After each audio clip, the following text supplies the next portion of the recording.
Ayurveda strongly focuses on self-care rituals.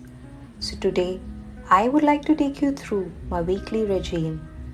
I start by applying a light face oil and massage gently.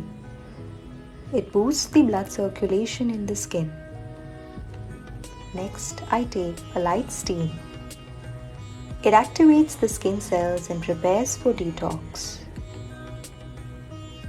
I now use the Tejati facial scrub to gently exfoliate the buildup of dead skin cells. Finally, applying the Tejati hydrogel face mask. As you can see, this is an invisible mask, so you can relax and enjoy wherever. I apply a few drops of water and gently massage and then rinse off thoroughly.